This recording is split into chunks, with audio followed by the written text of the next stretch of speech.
I first began to represent the children back in 2009 when they first came into foster care, and then that placement sort of fell apart and they had to move to another home. We could tell pretty quickly that that second placement was not going to be a good fit, and that was when we reached out to Bev and called Loving Alternatives and told them we had some children that we really needed to find a good nurturing home for, and we needed it yesterday.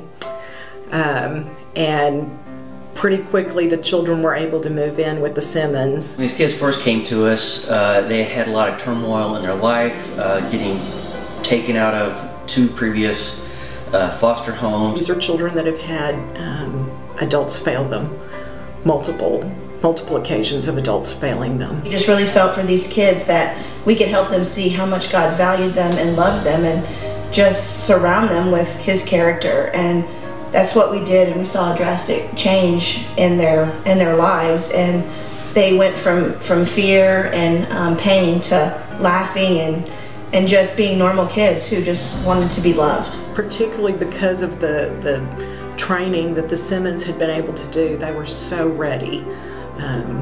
They were so ready for a family. I don't know what magic wand Bev has, but she has the resources to be able to reach out to some people who have hearts for children. Emily wanted to be held all the time and just wanted to cuddle up in my lap. And I can't tell you how many times that she would ask, "Mr. Brady, are you my daddy? Will you be my daddy?" And I kept telling her, "No, sweetie, I'm not your daddy, but God's going to give you a forever daddy, and it's going to be so wonderful." And we would pray for that with her nightly, that God would hurry and bring her daddy. Emily would come to us and say, "When am I going to get an ever mommy and an ever daddy?" They saw us through the window of Bev's house, and Emily pointed and said, "That's my daddy." Then when she got an ever mommy and an ever daddy, she said, "God finally did it." For us, adoption is not just a parent thing. Our whole family participates in it. Everybody has looked forward to it. I was really excited when we found out we were going to be able to adopt them. It changes your life a lot to adopt. They were actually very excited and very much behind the process. They were just 3 little kids that just had hurt, and they just needed somebody to love them.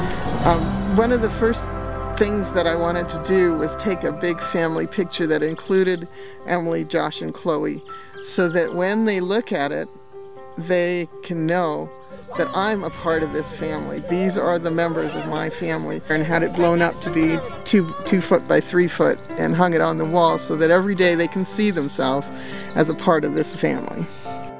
We had an opportunity about a year and a half ago to start a Bible school with YWAM in our home, and we decided that adoption was a better option because it was a more long-term discipleship role, and it would have a greater impact. So the Bible is full of the message of taking care of orphans and widows, and Christians need to be doing that. Thank you for this good meal. And the fact is, if every Christian in America who has an empty room in their home took in an orphan, there would be no orphans. There would be no kids waiting in the foster system for an adoptive family, which there's over 120,000 at any one time.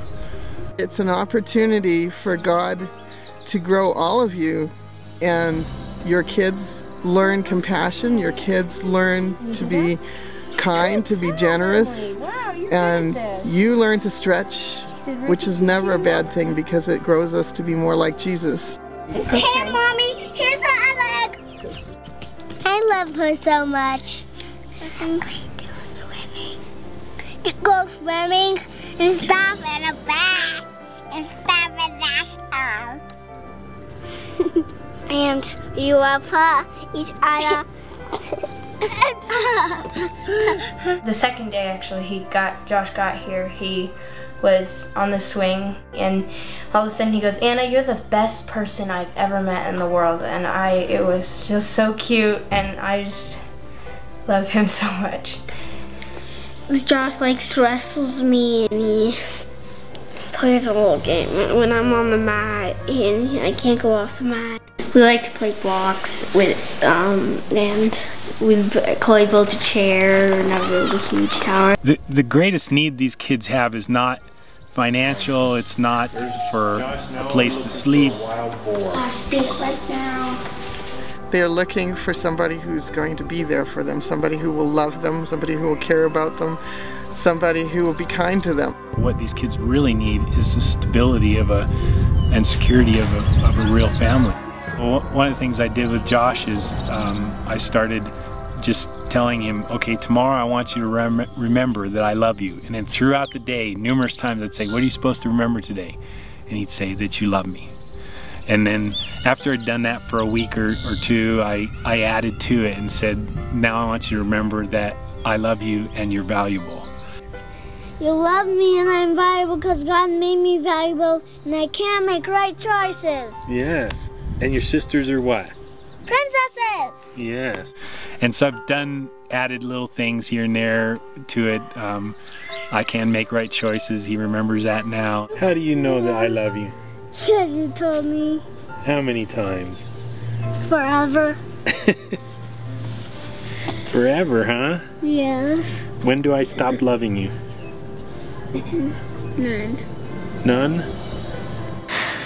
Jesus, thank you for my boy. Bless him tonight. Bedtime is a really good opportunity to reinforce how your relationship with him, because it's just you and the child and no other children are involved, and so you can pray together and you can talk about things. They look for opportunities where they're singled out, and so Emily and Ellie look forward to bedtime because it's a chance for them to just talk to Mom. And they never protest when I want to put them to bed, simply because it's a mommy time. I sleep with Emily at night, and last night she woke me up and just said, Abigail, I love you, and then just went back to sleep, so it was really sweet.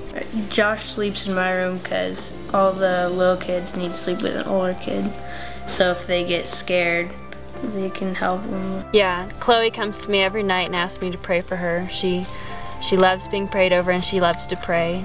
She loves God, and she's going to be an amazing woman one day. She's going to be a leader in whatever area of life she ends up in. I've kind of connected with Chloe because she's my roommate. She likes hanging out with me.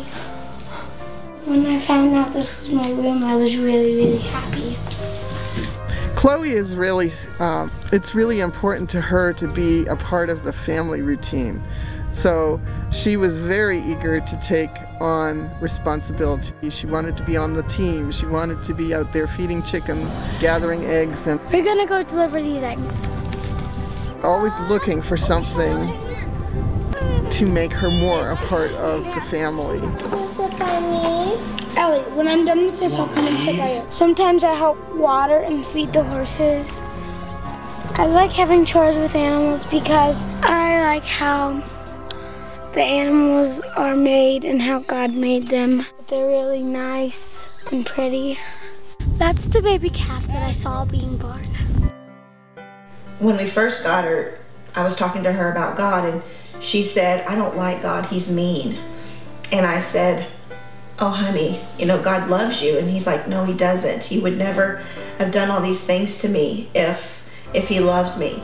And so that was her picture of God at the beginning. And then by the end, she's singing worship songs to the Lord and wanting to go to church and wanting to read her Bible and understanding that God's loving and not mean. He took my life and made it happy. He's the one, he's the one, he's the one, he's the one.